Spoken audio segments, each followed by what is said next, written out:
ऐश्वर्य घालतोय पण देवाचं नाम घेऊन आपलं जीवन आपण सार्थकी लावणार नाही। म्हणून महाराज म्हणतात इथं आल्याच्या नंतर एक खरी सात्विक भक्ती करा। कोणती? मनामध्ये खरा भाव ठेवा त्या भगवंताबद्दल।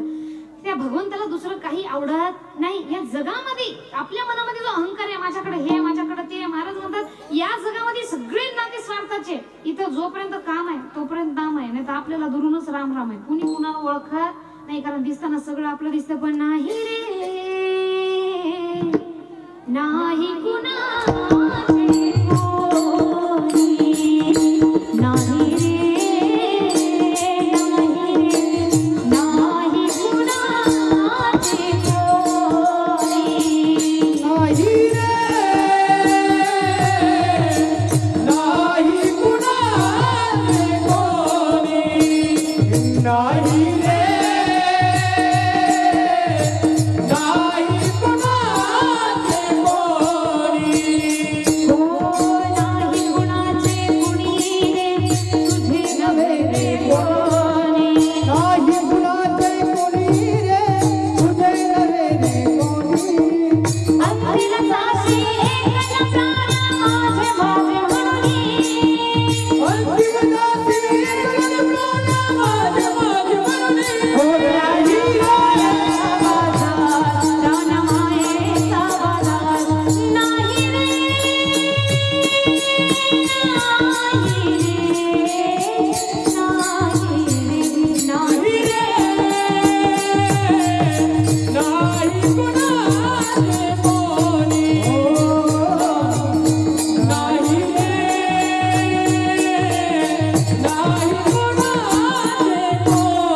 स्वार्थाच आहे।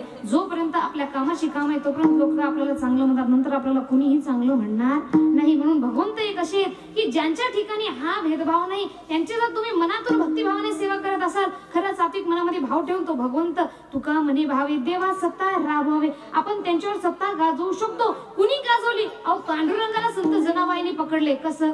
धरिला पंढरीचा चोरा, धरिला पंढरीचा चोरा, पंढरीचा चोरा, धरिला पंढरीचा चोरा, हो धरिला पंढरीचा चोरा, गळा बांधूनिया दोरा, हो धरिला पंढरीचा चोरा, धरिला पंढरीचा चोरा, गळा पंढरीचा चोरा, गळा बांधूनिया दोरा, धरिला पंढरीचा चोरा, गळा बांधूनिया दोरा, हो धरिला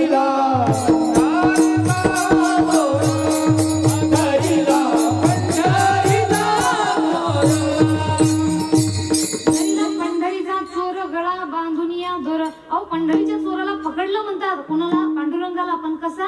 आपल्या गळ्याला, त्यांच्या गळ्याला दोर बांधून। फक्त ती दोर जी आहे ही सात्विक भक्ती भावाची दोर होती, नॉर्मल दोर नाही। म्हणून भगवंतावर विश्वास ठेवा, भगवंतावर भक्तीवर विश्वास ठेवा की माझा भगवंत माझ्यासोबत कधीच काही वाईट होऊ देणार नाही। आणि आपल्या मनामध्ये खरा सात्विक भाव असेल तर ते भगवंत आपल्या भक्तीला धावून येतात. कारण तुका म्हणे भावी देवा सत्ता राबवे. म्हणून महाराज म्हणतात काही न लगे, भगवंताला प्राप्त करण्यासाठी काहीच लागत नाही. एक भावाची कारण फक्त मनातील खरा सात्विक भाव लागतो. बघा साधारण भिल्ल जातीच्या कन्या म्हणजे माता शबरी, जेव्हा त्यांच्या गुरुजींनी त्यांना सांगितलं होतं की भगवंत तुम्हाला दर्शन देणार, त्यांच्या भक्तिभावामध्ये एवढी ताकद होती की भगवंताला त्यांना दर्शन देण्यासाठी यावं लागलं. जेव्हा त्यांनी रस्त्याने फुलं टाकून ठेवायचे भगवंताला येण्यासाठी, तेव्हा सर्वजण म्हणायचे आमच्यासारख्या साधू महात्म्याला भगवंत दर्शन देण्यासाठी येईल नाही, तुला दर्शन देण्यासाठी येतात का? तेव्हा त्यांनी फक्त एकच म्हणायचे, काय तुम्ही काय म्हणा, माझ्या भक्तीवर मला एवढा विश्वास आहे, माझा भाव खरा आहे. म्हणून रामा